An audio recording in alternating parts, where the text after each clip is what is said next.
Semuanya. Shalom. Kita bersyukur untuk hari ini kita boleh bersama-sama berkumpul secara online.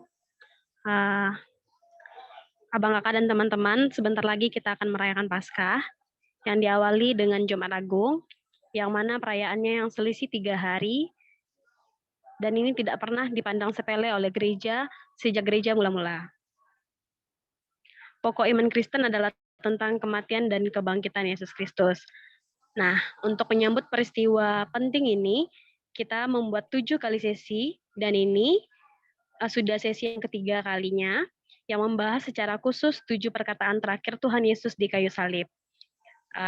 Saya undang abang-abang dan kakak-kakak semuanya untuk menyediakan waktunya di sesi kali ini. Baiklah, untuk memulai sesi kita, pembahasan kita, mari kita berdoa yang akan dipimpin oleh Bang Pendi. Mari kita berdoa. Ya Tuhan, terima kasih buat sore hari ini kami kembali bersama-sama berkumpul ya Tuhan untuk kembali belajar firman Tuhan, dan kami sudah masuk kali ketiga dari 7 perkataan salib ya Tuhan yang sudah kami mulai 2 kali sebelumnya. Tuhan, tolonglah setiap kami yang hadir di ruangan Zoom ini supaya kami bisa fokus, kami bisa mengerti akan apa yang kami bahas. Berkati Kak Fris yang akan menyampaikan, yang akan menolong kami untuk bisa memahami makna dari perkataan Tuhan di kayu salib.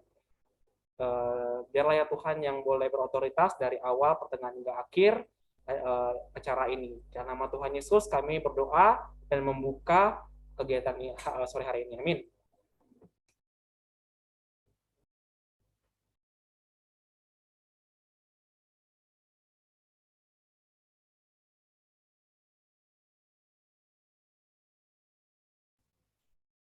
Masih mute? Mute, Lin. Baiklah, Bang Kakak dan teman-teman semua.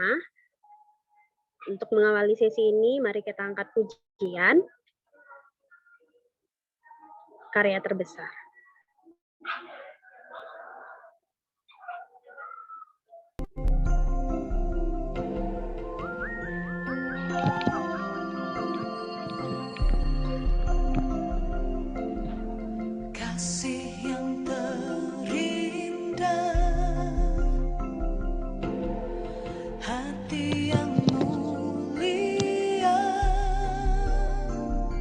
Hanya kau temukan di dalammu, Yesusku. Pujian dari hatiku, selalu di setiap waktu. selalu di setiap waktuku. Tiada pernah berubah kasih.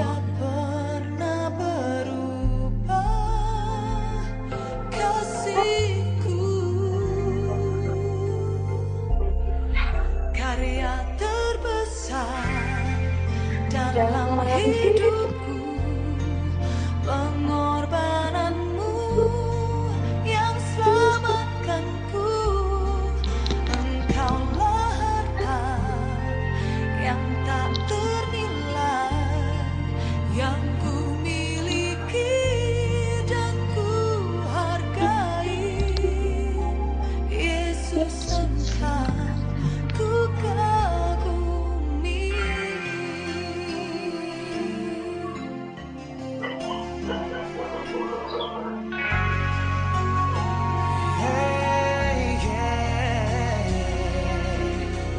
Kasih yang terindah, hati yang mulia, Hanya kutemukan dalam. hanya ku temukan di dalammu, Yesusku. Pujian dari hatiku, selalu di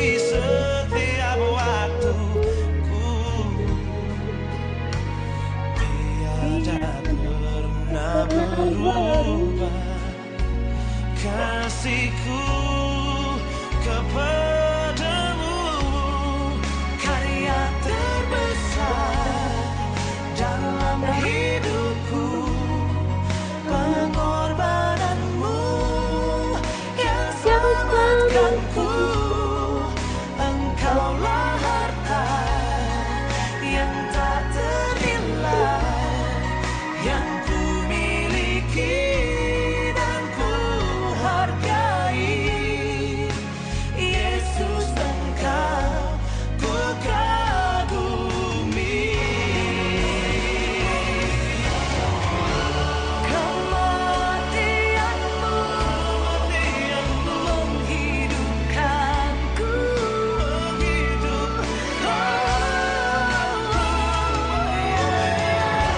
Dan ku pastikan pengorbananmu tak akan pernah sia-sia.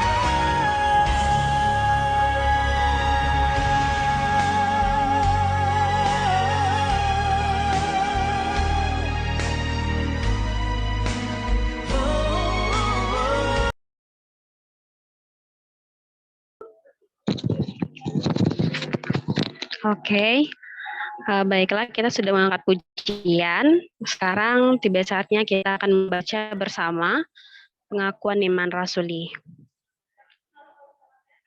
Saya undang Abang Kakak dan teman-teman untuk membaca di tempat masing-masing.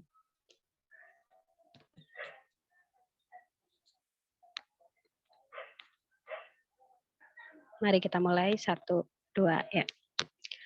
Aku percaya kepada Allah, Bapa yang Maha Kuasa, Khalik langit dan bumi, dan kepada Yesus Kristus, Anaknya yang tunggal Tuhan kita, yang dikandung dari Roh Kudus, lahir dari anak darah Maria, yang menderita sengsara di bawah pemerintahan Pontius Pilatus, disalibkan, mati dan dikuburkan, turun ke dalam kerajaan maut, pada hari yang ketiga bangkit pula dari antara orang mati, naik ke surga, duduk di sebelah kanan Allah Bapa yang Maha Kuasa, dan dari sana Ia akan datang untuk menghakimi orang yang hidup dan yang mati. Aku percaya kepada Roh Kudus, gereja yang kudus dan am, persekutuan orang kudus, pengampunan dosa, kebangkitan tubuh, dan hidup yang kekal. Amin.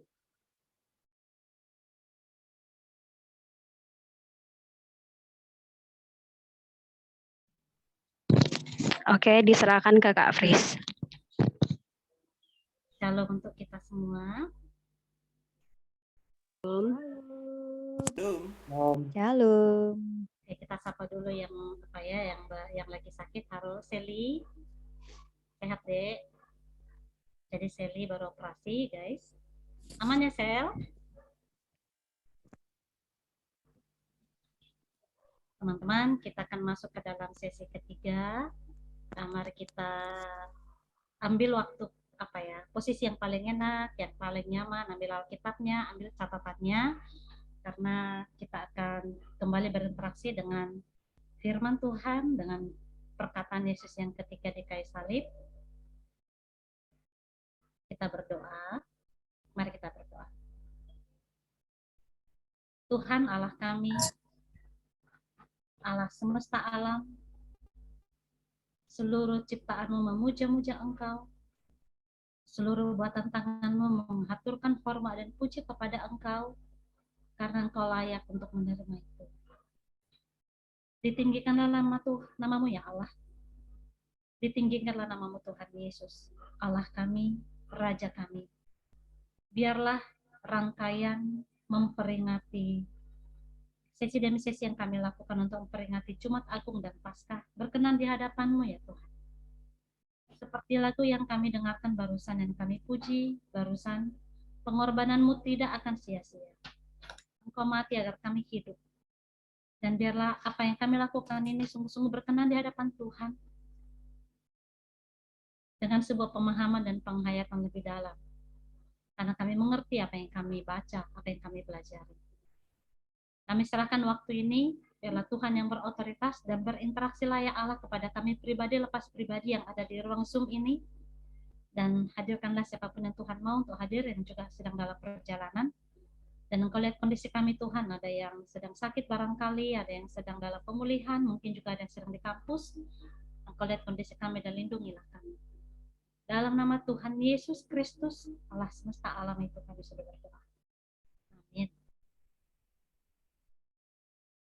Nah, teman-teman, seperti yang sudah kita sampaikan sejak awal, bahwa sesi demi sesi yang sedang kita lakukan ini bukanlah untuk memenuhi pikiran kita dengan pengetahuan tentang Allah, tentang Yesus yang sangat mengasihi kita, tapi doa kita adalah dalam sesi demi sesi yang sedang kita kerjakan ini akan adanya pertobatan demi pertobatan massal di Perkantas Sumbar, Perkantas Padang. Para PKK mendoakan adik-adiknya, para AKK saling mendoakan satu dengan yang lain, karena kita sama-sama memahami apa yang sedang kita pelajari. Jadi harapannya untuk kita semua yang suam-suam rohani, yang rohaninya tertidur sekian lama, agar bangkit. Yang selalu mempertanyakan kasih Tuhan, yang selalu meragukan kasih Tuhan, open your eyes. Kita semua harus bertobat. Itulah tujuan sesi dan sesi yang sedang kita kerjakan. Nah teman-teman, kemarin aku ngobrol dengan satu orang saudara sepupu PM yang menjadi bukan di grup. Baru dia bertanya tentang arti puasa. Baru kami ngobrol akhirnya sampai pada Jumat Agung. Terus dia bilang, emang kapan Jumat Agung itu, Mbak Pris? Terus aku bilang, bulan depan Pak, tanggal 15. Lalu mungkin dia lihat kalender, lalu dia bilang gini, loh, bulan depan tuh kan kematian Yesus Kristus Pak Pris. Terus aku bilang, ya itu Pak, itu Jumat Agung. Baru dia bilang, walah, aku kira tadi Mbak Pris cerita Jumat Agung itu Paskah. Baru saya bilang, enggak Pak, kadang ditulis kematian Yesus Kristus, wafat Isa Al-Masih, itulah Jumat Agung. Teman-teman, jadi banyak orang di luar sana yang tidak mengerti iman Kristen, yang salah paham dengan iman Kristen yang unik itu. Yang mereka lihat adalah ibadah-ibadah di YouTube, dengan baju-baju seksi, bahkan penyembuhan-penyembuhan massal, benihin, yang membingungkan. Mungkin itu yang mereka lihat di YouTube. Nah teman-teman, biarlah 7 sesi yang kita adakan ini membangunkan rohani kita. Itulah doa kita. Bukan untuk gagah-gagahan. Udah berapa kali ikut? Udah 7 kali aku komplit. Yeay.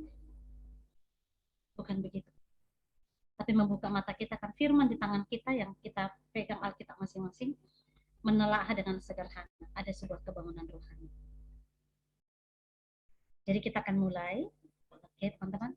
Aku akan coba share screen. Tapi nanti kalau aku gagal, nanti Gita ambil aja. Ya, jadi aku coba dulu ya.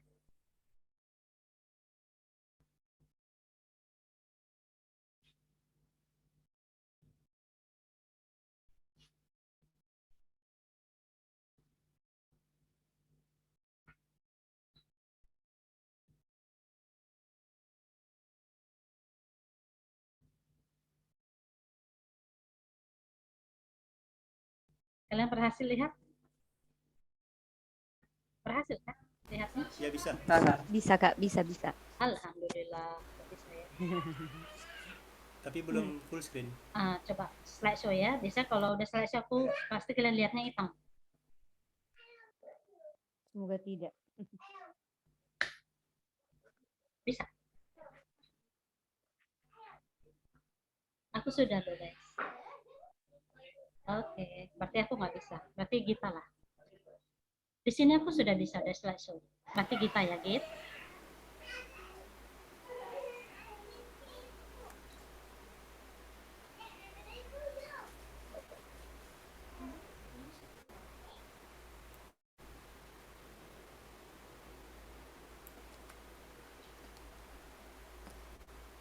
Kita coba.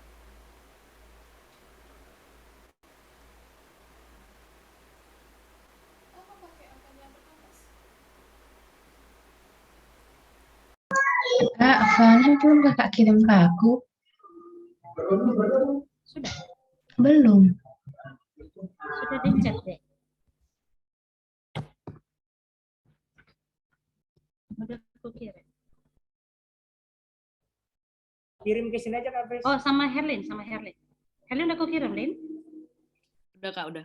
Oh, Herlin aja, Git? Oke. Boleh? Bentar ya. Oh, mungkin karena tadi dimatikan wifi-nya. Oke, guys. Nah, teman-teman. Jadi perkataan yang ketiga ini kita akan melihat dari Yohanes 19 ayat 26 sampai 27.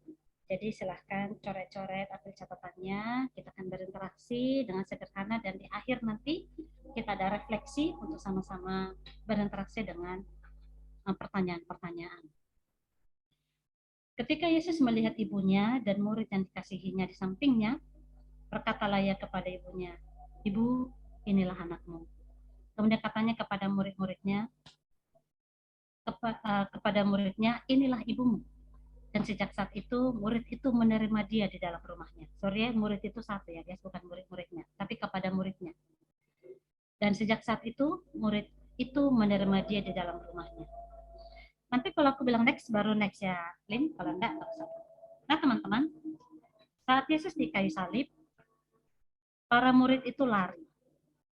Tapi para murid perempuan hadir di sana. Jadi bukan hanya Maria yang ada di situ, ada beberapa murid perempuan. Nah, beberapa perempuan ini, salah satunya adalah Maria, adalah mereka yang apapun risikonya, mereka terus maju, mendekat pada salib Yesus. Dan itu berisiko, teman-teman. Karena pada waktu itu, Yesus itu dituduh atau dijatuhkan vonis karena dia dianggap sebagai seorang kriminal. Sehingga ketika para murid-murid perempuan ini maju, itu adalah sebuah risiko. Teman-teman, siapa Yesus? Ini akan terus jadi pokok pembahasan sepanjang masa sejak dituliskannya PB. Tapi PB, Perjanjian Baru memproklamirkan bahwa Yesus bukan manusia biasa. Berkali-kali ini akan terus kita sampaikan sepanjang penyampaian sesi demi sesi 7 perkataan salib ini. Bahkan sekelas Nabi pun Yesus bukanlah Nabi biasa, bukanlah manusia biasa. PB memproklamirkan bahwa Yesus adalah Allah Israel itu sendiri, Allah semesta alam itu sendiri, yang hadir dalam wujud daging.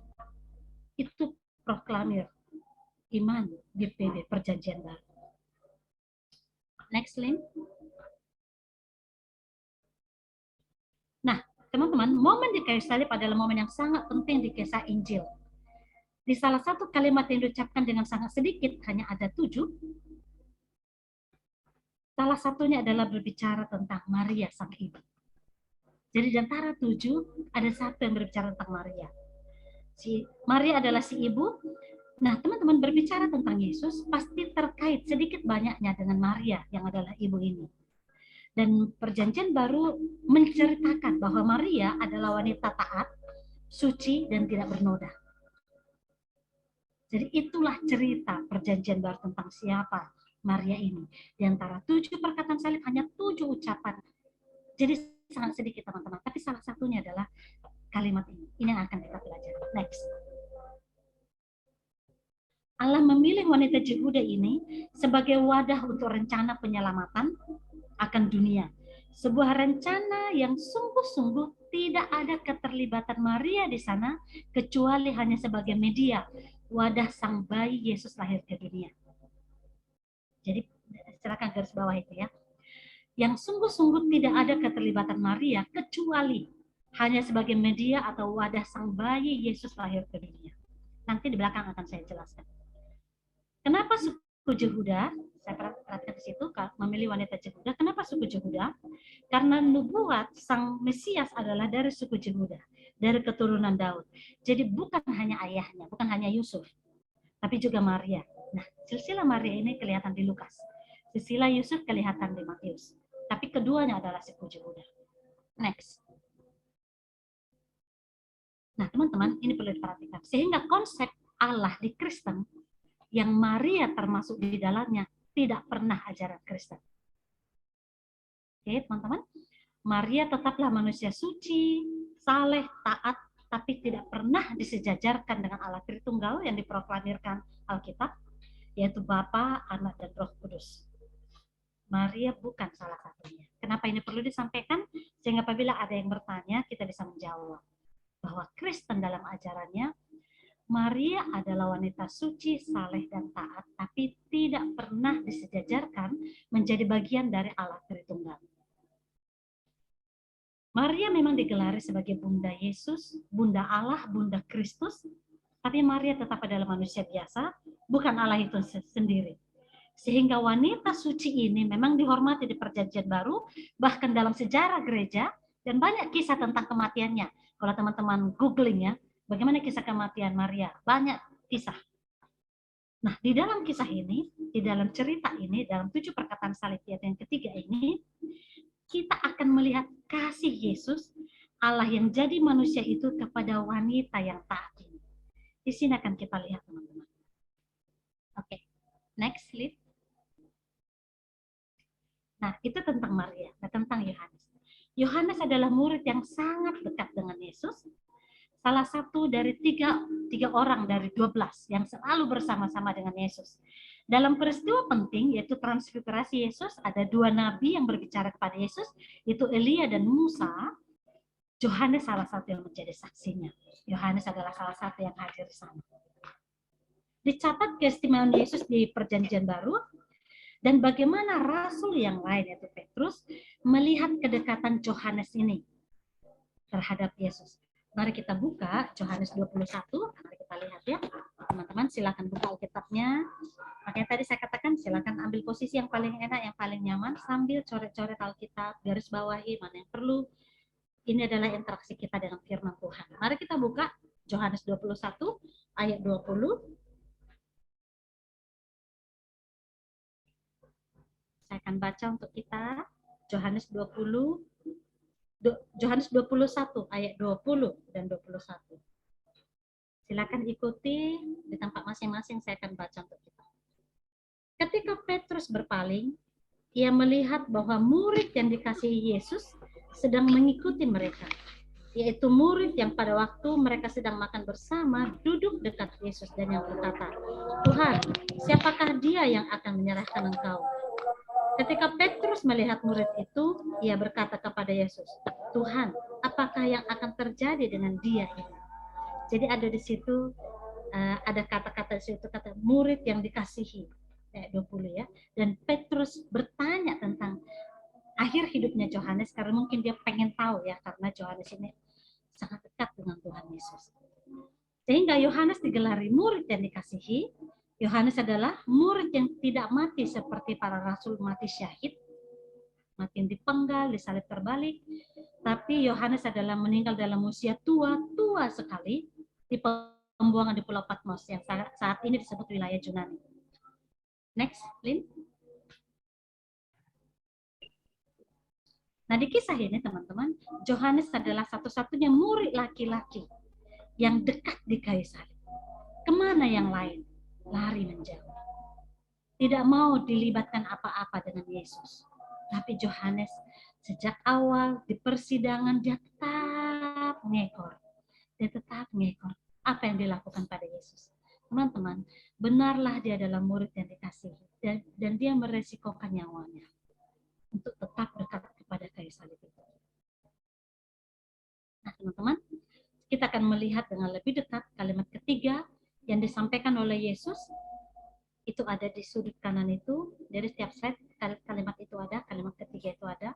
Inilah kalimatnya, "Ibu, inilah anakmu." Kemudian katanya kepada muridnya, "Inilah ibumu." Dan sejak saat itu murid itu menerima dia di dalam rumahnya. Kita akan telaah satu-satu teman-teman. Next slide. Jadi teman-teman, kalau kita perhatikan kata yang dipakai ibu itu adalah Greek-nya adalah gunai. Kata yang dipakai oleh kata gunai itu adalah wanita atau perempuan, wanita gitu. Tapi LAI menerjemahkannya dengan ibu karena kata wanita di bahasa Indonesia tidak bisa mewakili kata gunai di Greek. Gunai ini sebutan formal, tapi ada penghormatan di dalamnya. Ini beda dengan sebutan mama. Mama itu lebih informal dan lebih kekanak-kanakan. Jadi kata yang dipakai di situ adalah gunai, ibu, atau bahasa Greeknya sebenarnya terjemahnya adalah perempuan, wanita, begitu. Nah, teman-teman, wanita atau perempuan dalam bahasa Indonesia itu bisa tendensinya ke negatif. Misalnya wanita pelacur, atau perempuan pelacur, sehingga nggak cocok diterjemahkan. Sehingga LAI penterjemahan begitu, mencoba mencari kata yang bisa mewakili kata Greek-nya. Sehingga kata yang sebenarnya dipakai adalah hai wanita, tetapi LAI menerjemahkannya ibu karena itu lebih positif. Ya. Karena makna gunai sebenarnya itu ada positif. Dalam arti yang formal, ada penghormatan. Nah teman-teman, kalau teman-teman amati kisah perjanjian baru, sejak Yesus start pelayanannya usia 30, teman-teman silakan perhatikan sepertinya ada jarak yang sengaja Yesus berikan jarak dengan Maria. Sebutan gunai ini adalah salah satunya.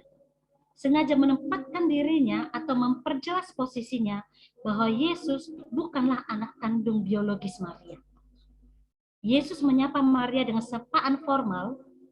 Yesus sedang berbicara dalam otoritas Allah semesta alam.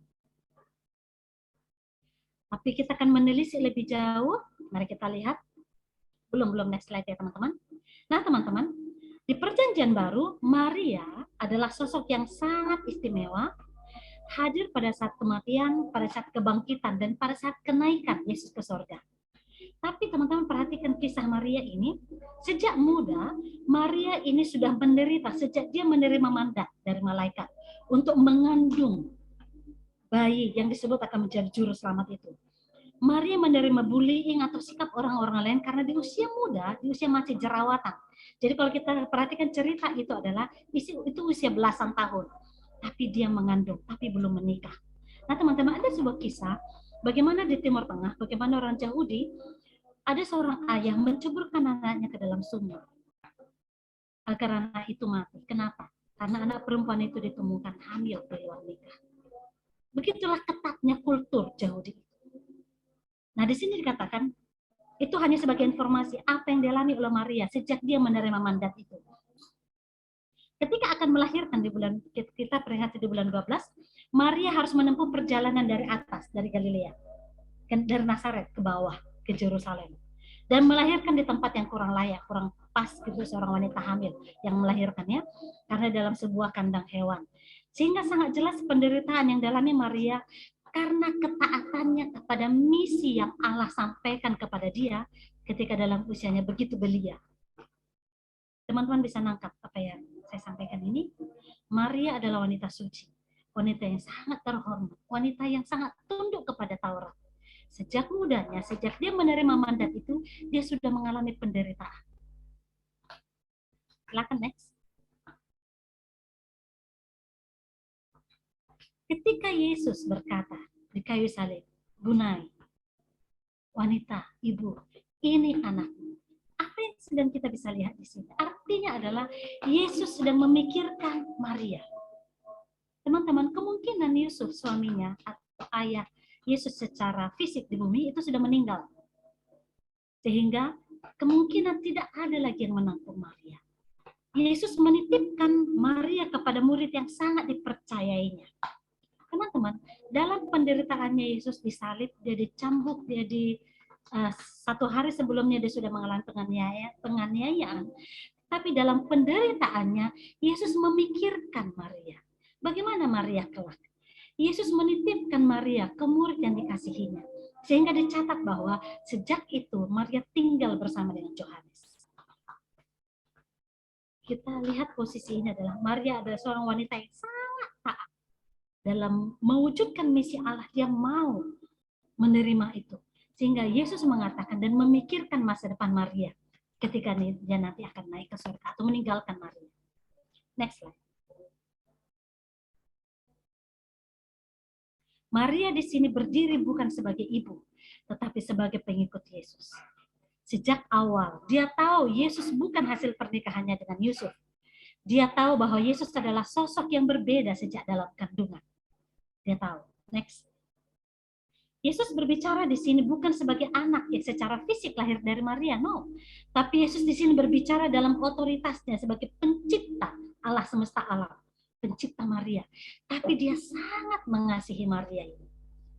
Karena dari awal apa yang dialami oleh Maria dalam ketaatannya.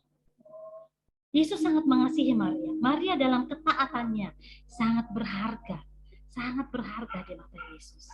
Tadi kita mengatakan teman-teman bahwa Tidak ada keterlibatan Maria dalam rencana Allah menyelamatkan dunia.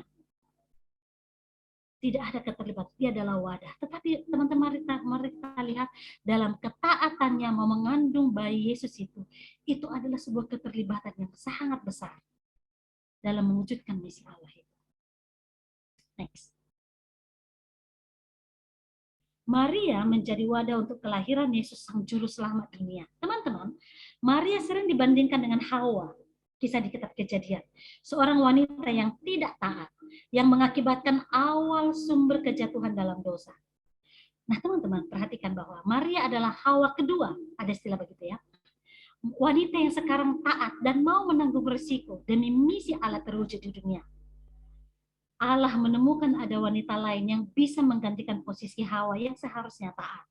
Kalau kita lihat di kitab Kejadian. Nah teman-teman, Allah di dalam Yesus Kristus memperhatikan dan menjamin hari tua dari Maria, wanita yang taat. Dia memikirkannya.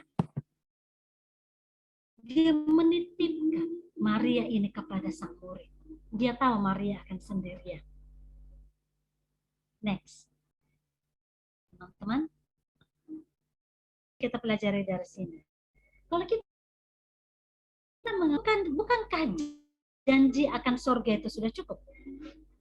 Namun Allah tidak pernah memandang sepele kebutuhan kita di dunia. Wow, ini indah sekali teman-teman. Walau Yesus menjanjikan surga setelah mati, tapi dari kalimat ini dia tetap menganggap kondisi hidup di bumi adalah bukti dia memperhatikan dan mengasihi umatnya. Kalimat dia berkata, "Ibu, inilah anakku." Menunjukkan dia begitu memperhatikan bagaimana nanti kelanjutan hidupnya Maria. Siapa yang bersama dengan dia. Sejak saat itu, Maria tinggal bersama dengan Yohanes di Efesus.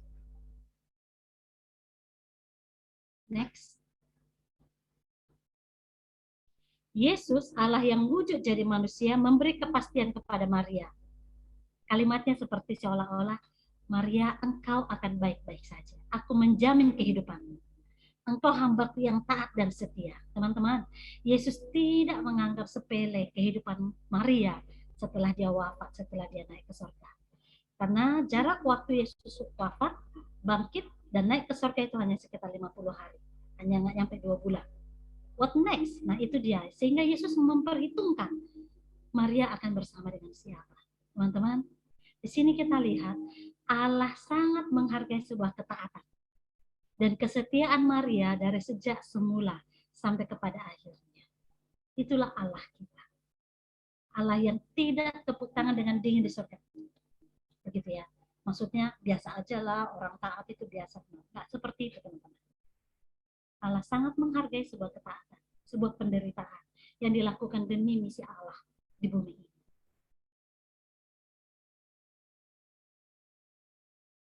Oke, mari kita lanjutkan analisa kita.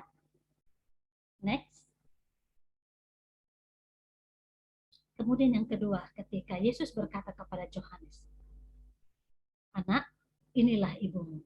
Nah teman-teman, ada sebuah tafsir yang mengatakan Maria dilambangkan sebagai gereja dan si murid adalah jemaat.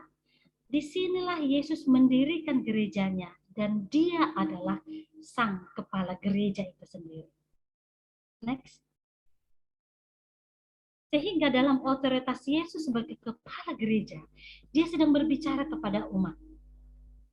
Sebagai sesama orang percaya, kalian harus saling tolong.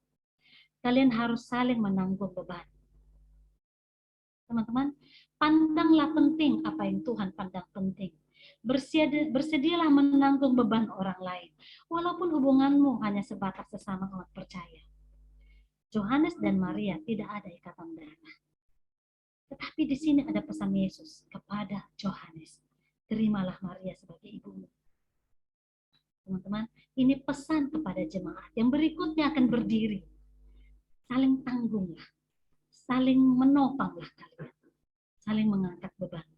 Walaupun hubungan kalian hanya sebatas sesama umat percaya. Next. Kalimat Yesus ini juga adalah sebuah perintah dari kepala gereja bahwa umatnya harus saling tanggung. Itu sebabnya sejak saat itu Maria tinggal bersama dengan Yohanes sampai kepada matinya. Berikutnya kemudian Yohanes akan mati dalam usia tuanya. Nah teman-teman, kalau kita perhatikan ayat ini, ketika dia di dalam perkataan ketika ini dia tidak menyebut nama Maria, tapi dia menyebut ibu atau Gunai, dan dia tidak menyebut nama Yohanes, tapi dia menyebut anak atau murid. Nah teman-teman, nama ini tidak disebut, ini dipandang adalah sebuah lambang gereja, lambang umat percaya. Yohanes diperintahkan untuk menerima Maria sebagai ibunya. Murid diperintahkan untuk saling menopang, saling menanggung beban satu dengan yang lain. Dengan sebuah rasa sesama orang percaya. Sesama orang-orang bukan karena diikat oleh ikatan darah. Ini sebuah keunikan komunitas orang-orang yang percaya kepada Kristus. Next. Teman-teman, perintah ini masih terdengar jelas sampai sekarang. Umat percaya diikat bukan karena hubungan darah, bukan karena budaya, bukan karena satu suku atau hal-hal lain, tapi sebuah ikatan karena sama-sama menjadi pengikut Yesus, umat percaya. Mari kita buka Yohanes 13. Mari kita buka Yohanes 13 ayat 34.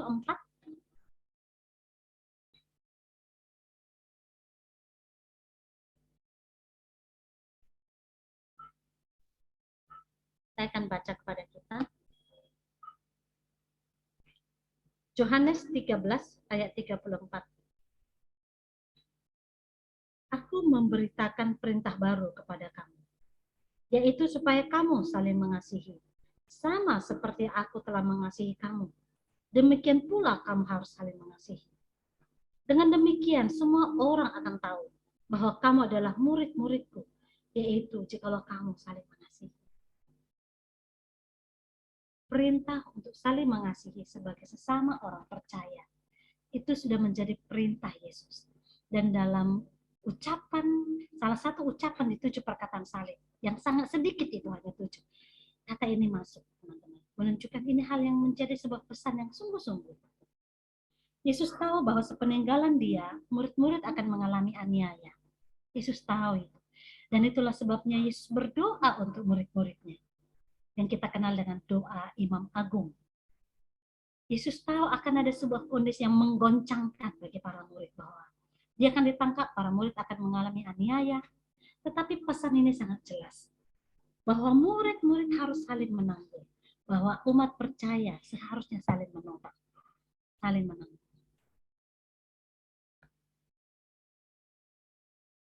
Teman-teman, perkataan ketiga yang disampaikan oleh Yesus di kayu salib adalah ketika dia melihat para wanita itu dan menyampaikan kata penting itu kepada Maria, ibu, wanita, Gunai, inilah anakmu. Hai muridku, inilah ibumu. Itu adalah ungkapan sang kepala gereja. Itu adalah ungkapan Allah semesta alam kepada ciptaannya. Itu tidak ada tendensi sebuah ikatan hubungan biologis, hubungan darah. Tetapi itu adalah kata-kata yang disampaikan dalam sebuah otoritas. Allah pencipta semesta, sang kepala gereja itu memesankan bahwa setiap orang yang memandang kepada Yesus bukan hanya menikmati keuntungannya, bahwa dia diselamatkan, tapi dia juga harus rela menanggung kiri dan kanan. Sesama umat percaya, menanggung dalam kesakitan, menanggung dalam rasa malu, menanggung di dalam mungkin juga berkorban secara ekonomi, secara hati, secara pikiran, karena sesama umat percaya yang bukan karena ikatan darah. Next. Maria dan Yohanes berdiri bersama-sama di dekat salib Yesus. Adalah contoh jemaat yang taat, yang mau merisikokan dirinya demi imannya pada Yesus. Mereka tahu dengan berdiri di dekat salib, mereka ditandai oleh orang-orang lain, siapapun, bahwa mereka pengikut Yesus yang tersalib itu, pengikut si penjahat itu, pengikut kriminal itu, di mata orang-orang. Ketika mereka mau berdiri, merisikokan dirinya, itu adalah sebuah komitmen iman. Next. Sampai sekarang teman-teman, Allah mencari iman yang demikian, iman yang kokoh, dalam semua risiko yang akan kita tanggung. Iman yang begini sangat dihargai oleh Allah. Sangat dihargai oleh Allah.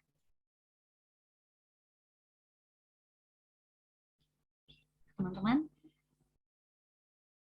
kita sudah melihat bagaimana kisah Maria dalam ketaatannya sejak mudanya, bagaimana Allah sangat menghargai ketaatan yang sedemikian, bagaimana Maria dibandingkan dengan Hawa, dia disebut sebagai Hawa yang kedua. Teman-teman, Yesus disebut sebagai Adam yang kedua. Dan Maria disebut sebagai Hawa yang kedua. Kita melihat bagaimana sebuah ketaatan sangat dihargai oleh Allah.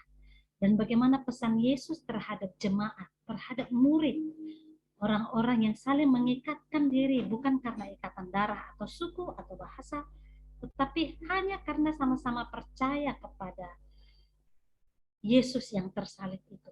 Itu menjadi pesan yang sangat clear bagi kita. Sekarang mari kita merefleksikan apa yang kita renungkan pelan-pelan ini. Mari kita perhatikan teman-teman. Next. Mari kita lihat refleksi yang pertama. Teman-teman, Allah sangat menghargai Maria, hambanya. Menghargai ketaatan dan kesediaannya menderita. Demi terwujudnya rencana Allah atas dunia. Saya tidak tahu bagaimana teman-teman berinteraksi dengan bagaimana Maria begitu berharga di mata Allah. Ketaatannya begitu berharga di mata Allah. Nah, bagaimana dengan ketaatan kita di hadapan Allah? Apa yang teman-teman rasakan dalam interaksi dengan Allah? Apakah Allah sungguh-sungguh akan menghargai ketaatanmu dan berduka atas ketidaktaatan?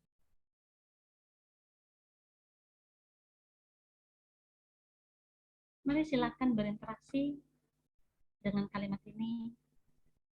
Mungkin menuliskan sesuatu. Apakah memang Allah sungguh-sungguh mencari, menunggu-nunggu aku taat? Ketika Allah sangat memperhatikan Maria, dia sangat memperhatikan, menghargai sebuah ketaatan.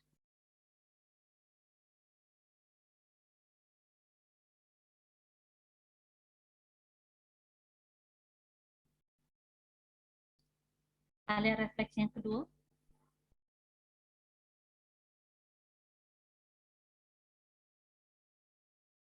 Teman-teman, seperti Yesus yang memperdulikan kehidupan Maria di masa tuanya, sepeninggal dia naik ke surga. Teman-teman, Yesus berkata, Maria, engkau akan baik-baik saja. Engkau kutitipkan kepada murid yang sangat kupercayai ini. Teman-teman, apakah kehidupan kita di dunia penting bagi Allah? Sebegitu kasihnya sehingga kebutuhan kita pun diperhitungkan oleh dia. Apakah ini clear bagi kita? Wow, saya ketika mengamati ini penting. Di mata Tuhan, Maria yang akan terlunta-lunta tanpa yang menanggung itu penting. Sehingga dia menitipkan Maria kepada orang yang dipercayai. Agar kita jangan memandang konsep kita tentang kasih Allah adalah seolah-olah yang penting janji surga, ya penting surga. Seolah-olah Tuhan tidak peduli dengan kehidupan kita di dunia. No, teman-teman. Tuhan peduli dengan TA-mu, Tuhan peduli dengan kehidupanmu, Tuhan peduli dengan rekeningmu yang hampir kosong. Tuhan peduli dengan makanmu setiap hari. Itu pesan yang sangat clear. Mari sampaikan isi hatimu padanya. Allah semesta alam itu pasti mendengarkan. Dia memperdulikan Maria. Memperdulikan dengan siapa nanti Maria tinggal. Dia peduli kehidupan kita. Kehidupan kita di bumi adalah bagian dari kasih-Nya. Amin. Ketiga, teman-teman, Yesus berbicara agar sesama murid harus saling tolong, harus saling menanggung beban. Adakah sebuah duka yang ingin teman-teman adukan pada Allah tentang komunitas orang percaya, teman-teman satu kelompoknya, teman-teman sesama Kristen yang mungkin nikam dari belakang, yang membuat hatimu sedih, atau mungkin dirimu salah satu troublemaker di gereja? Tuhan menginginkan ada sebuah komunitas yang kuat, teman-teman. Adakah hal yang ingin kamu minta agar Tuhan beri berkelimpahan? Misalnya, belajar mempercayai sesama orang percaya, meluaskan hati untuk sebuah pengampunan.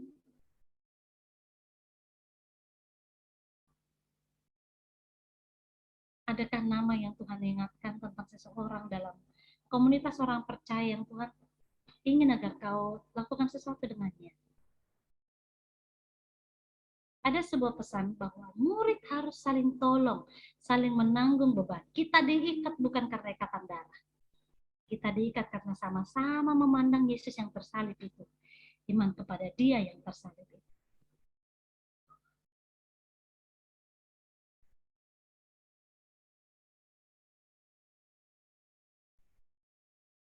Biarlah refleksi dan refleksi ini mengingatkan kita. Silakan catat, silakan berinteraksi dengan pemahaman kalimat yang ketiga ini yang Tuhan bukakan kepada kita. Nah, mungkin ada kelompok kecil yang sudah suam, mari jumpai PKK-nya. Karena itu adalah sesama murid. Sesama AKK yang tidak dekat, mari jumpai satu kelompoknya. Atau mungkin yang di gereja yang ada clash, mari saling mengampuni, saling mengasihi.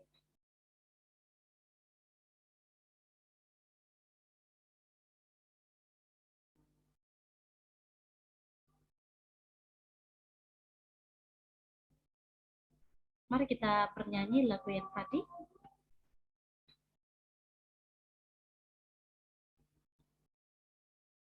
Kita nyanyikan bersama di tempat kita masing-masing.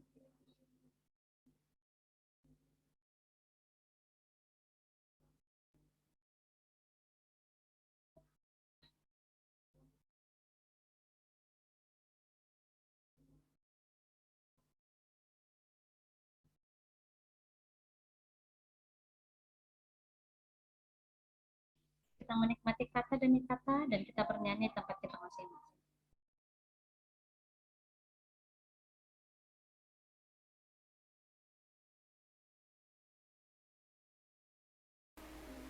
Suaranya belum ada. Kayaknya audionya belum bisa, Pak.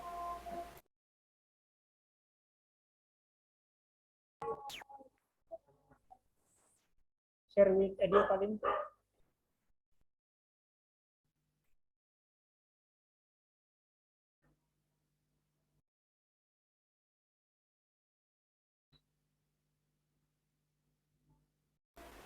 Audionya belum ada, Erlin. Ini Gita atau Helen? Erlin.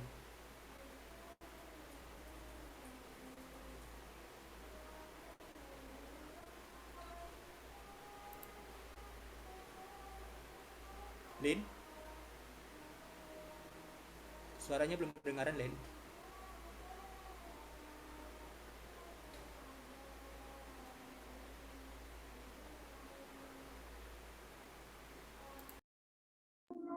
Kak Herlin di stop dulu kalian. Baru share with audio.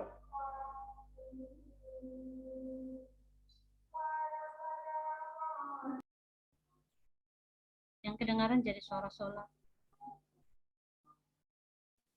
Gimana, sorry? Audiomu enggak kedengaran deh. Oh ya, Pesan dulu, Kak.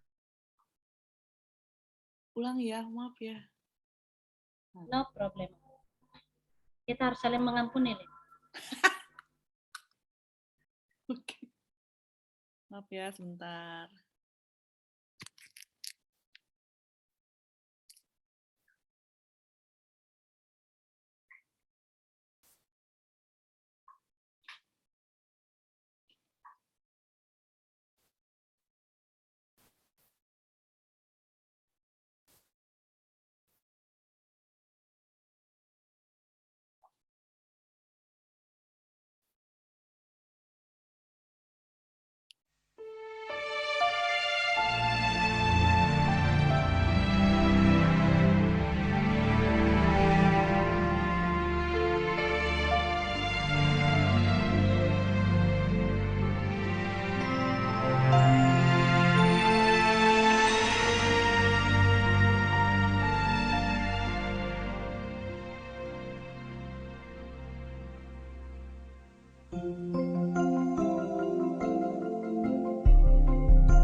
Teman-teman, mari kita ambil waktu berdoa.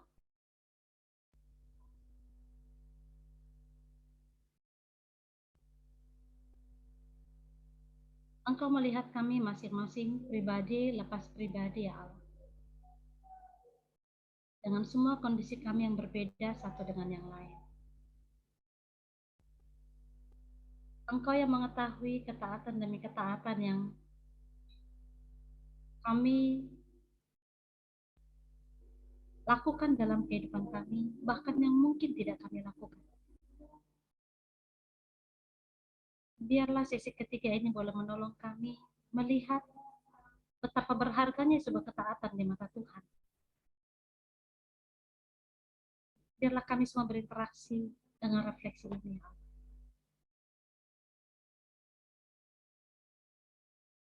Engkau juga melihat kondisi kami masing-masing, ya Allah kami. Mungkin sekian lama kami meragukan kasih Tuhan. Mata kami tertutup akan kebaikan Allah. Dan mungkin kami memandang Tuhan bahwa Tuhan tidak memandang penting kehidupan kami di bumi. Biarlah Tuhan kami berinteraksi dengan firman-Mu dan melihat bahwa kehidupan kami dipandang penting oleh Allah. Buka mata kami untuk melihat kasih. Buka mata kami untuk melihat yang kami butuhkan itu Tuhan pun pandang perlu. Ajar kami untuk berinteraksi dengan Tuhan dan belajar berbicara seperti anak kepada ayah. Dan melihat Tuhan bekerja.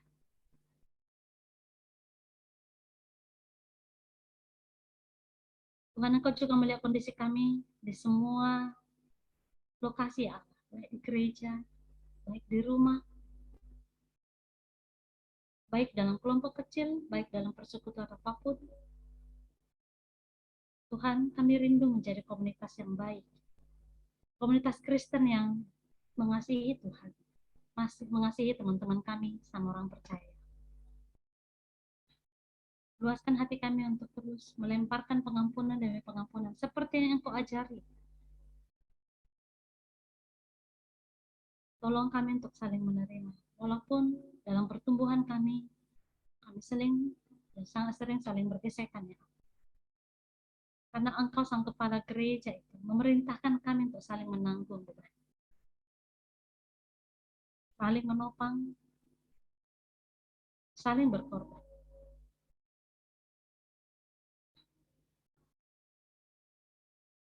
Terima kasih ya.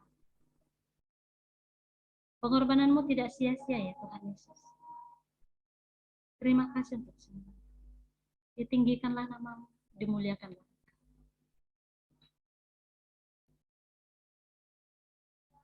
Kami sudahi sesi ketiga ini ya. Dalam nama Yesus Kristus, Allah semesta alam itu, kami sudah mengaturkan doa. Amin. Thank you guys. Kita buka kamera sebentar, kita mau foto. Siapa bisa ambil? Kita boleh. Helen boleh. Thank you ya guys buat kehadirannya. Minggu depan Bunda Togi yang akan bawa. Baru 2 pertemuan terakhir, nanti Bang Herbert yang bawa. Jadi silahkan tunggu sesi demi sesinya. Sampai kita tiba pada Jumat Agung dan Paskah bulan depan. Siapa yang ngambil foto nih? Kita? Aku sama Gita. Dia nada rupanya.